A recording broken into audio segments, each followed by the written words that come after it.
Bonjour à tous, bienvenue dans cette vidéo, courte vidéo pour vous présenter un livre qui a touché ma vie dans le sens où eh bien, j'ai pu construire avec et j'aimerais vous le conseiller aujourd'hui. Livre toujours bien sûr accompagné de la parole de Dieu. Si un livre ne vous ramène pas toujours à la parole de Dieu, laissez tomber. Vous finiriez alors par parler le contenu du livre plutôt que le contenu de la parole de Dieu. Ok, donc c'est très important. Donc ce livre que je vous présente ce matin, ou autre moment de la journée, si vous regardez à un autre moment de la journée, s'appelle L'art de la prière. Voilà, je vous montre bien la couverture, voilà, on la voit bien. L'art de la prière, comme vous le voyez, de Kenneth Hagin, ce que toute église et tout groupe de prière doit savoir en réalité. Et il écrit en dessous, manuel sur la prière, comment prier. Alors, ce que j'apprécie dans ce livre, alors avant tout sur l'auteur, Kenneth Hagin est décédé en 2003, ce qui est assez récent en réalité, et son ministère est basé sur une révélation qu'il a eue de Marc 11, 23 et 24, qui est la clé de son ministère, qui bien sûr, vous lirez un passage qui parle de guérison. Kenneth Hagin était un jeune homme, quand il était jeune, malade, paralysé des 2/3 inférieurs de son corps, qui a été guéri par la parole de Dieu elle-même, alors qu'il gisait sur son lit à l'hôpital et qui du coup avait le temps, parce que dans ces moments-là de jeunesse, il n'y avait pas de réseau, il n'y avait pas de divertissement, pas de télé dans les chambres. Alors il lisait la parole de Dieu et il a été complètement guéri par Dieu miraculeusement, mais j'insiste bien, guéri par l'exercice de la parole. Vous devriez lire sa biographie. Mais ce n'est pas ce que je vous conseille ce matin, c'est ce livre-là que je vous conseille de lui, ok? Et donc, ce livre qui nous amène à comprendre que la prière est un art, hein, puisqu'il s'appelle l'art de la prière. Il est écrit ce que toute église et tout groupe de prière doit savoir, l'art de la prière bien connu des pentecôtistes des premiers jours, s'est littéralement perdu au cours des dernières années. Or, pour que Dieu puisse réaliser ses desseins, il faut que l'art authentique de la prière reprenne vie dans l'Église. Dans ce livre, je vais vous donner un peu une point de vue d'ensemble. Alors ce que j'apprécie aussi de ce livre, donc bien sûr c'est l'auteur. Par la suite, je vous ferai d'autres vidéos sur cet auteur-là. Ce que j'apprécie en ce livre déjà, c'est qu'il est, vous voyez, peu épais. Hein, il n'est pas épais. Et moi je ne suis pas un très grand lecteur, hein, je me force pour lire, mais j'aime ce type de bouquin qui n'est pas épais, mais dont le contenu est dense. Ça veut dire qu'il a écrit les choses de manière courte et directe. Ça, j'aime. J'aime aussi ce livre parce que, comme beaucoup de livres que j'ai lus, je trie vraiment dans mes livres, hein, parce que comme je viens de vous le dire, je n'aime pas lire. Eh bien, ce livre est bourré de références bibliques.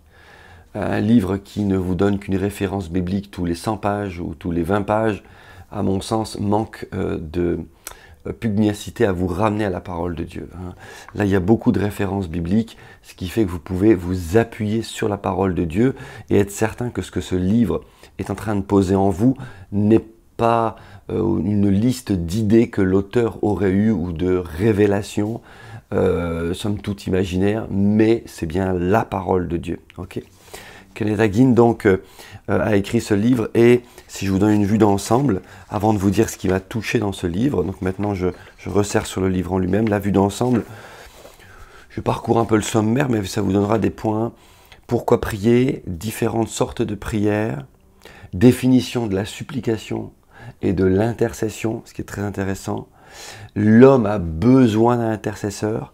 Il va aussi parcourir tout le sujet qu'est l'amour, fondement de la prière victorieuse. L'amour, le fondement de la prière victorieuse. Il parlera de la hardiesse. Bien sûr, par la suite, il glissera sur la vie de prière du croyant. Et inévitablement, il parlera du Saint-Esprit. Il y consacrera 2 chapitres complets. Il viendra aussi sur le domaine de la prière pour les malades. Et comme il aura parlé du Saint-Esprit, il parlera aussi du fait de prier en esprit. La prière pour les malades qui paraît comme une évidence, mais il soutient tout de suite par la prière guidée par l'Esprit. Alors je ne vous dis pas tout, hein.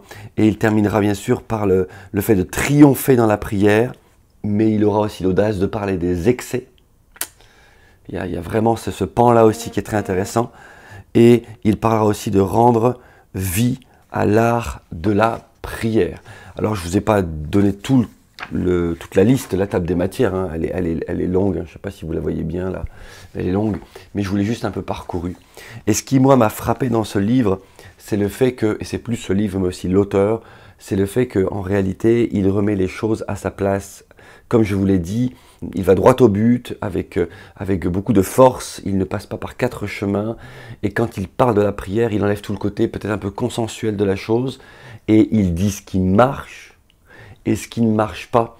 Et on se retrouve des fois dans cette réalité, quand on lit ce livre, à dire « mais je suis tout le temps en train de prier » ou une forme de prière qui ne marche pas, parce qu'elle est plus aisée, parce qu'elle est plus facile, parce que ce type de prière me remet moi en question. Or, il nous remet directement sur cette réalité des prières qui fonctionnent ou pas. On prie parfois par habitude, tellement par habitude, on voudrait que les choses soient résolues rapidement. On se dit mais pourquoi ça ne marche pas? Pourquoi tel malade n'est pas guéri? C'est quand même bizarre. Et puis alors on se met à râler contre Dieu, etc., etc. Et donc du coup, eh bien, là, il remet les choses en place et ça nous remet en question. La prière reste efficace. Elle reste efficace. Alors, pour resserrer et en terminer sur ce livre, j'ai désiré vous choisir un endroit du livre très court, très court.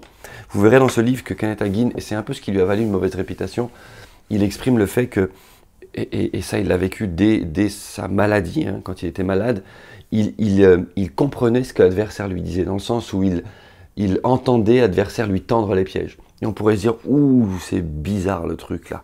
Quelqu'un qui entend Satan lui parler, qu'est-ce que c'est que ce truc? C'est complètement mystico, imagino, spirituo, détraco. Pas du tout, parce que c'est biblique.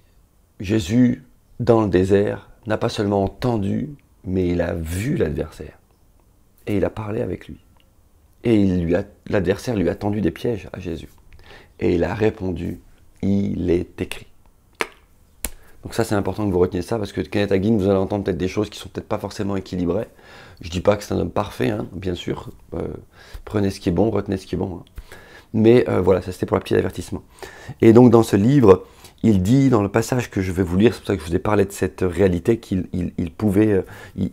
savait ce que Satan lui disait. Il dit ceci, mais Satan est entré en scène et a menti à Adam, qui s'est rendu coupable de haute trahison et s'est vendu au diable. Et le diable est devenu le Dieu de ce monde.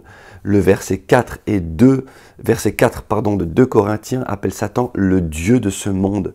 À ce titre, il domine ce monde et il en sera toujours ainsi jusqu'à ce que cesse le bail d'Adam.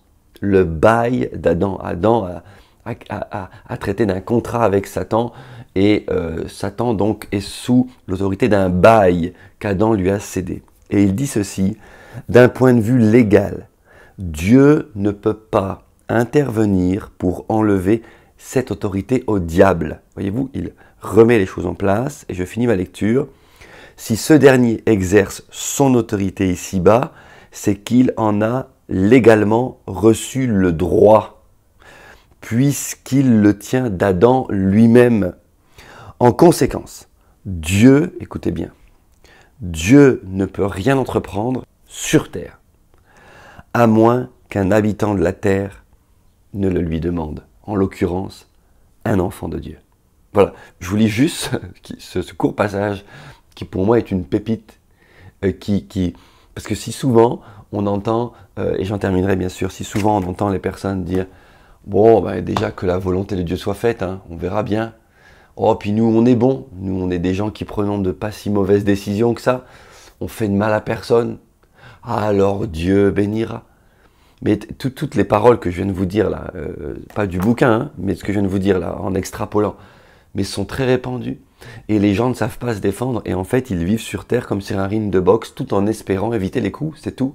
Mais nous ne sommes pas censés sur terre éviter les coups, nous sommes appelés à en donner au monde spirituel de l'adversaire. Nous sommes les enfants de Dieu. Voilà pourquoi je vous conseille ce livre, L'art de la prière de Kenneth Hagin.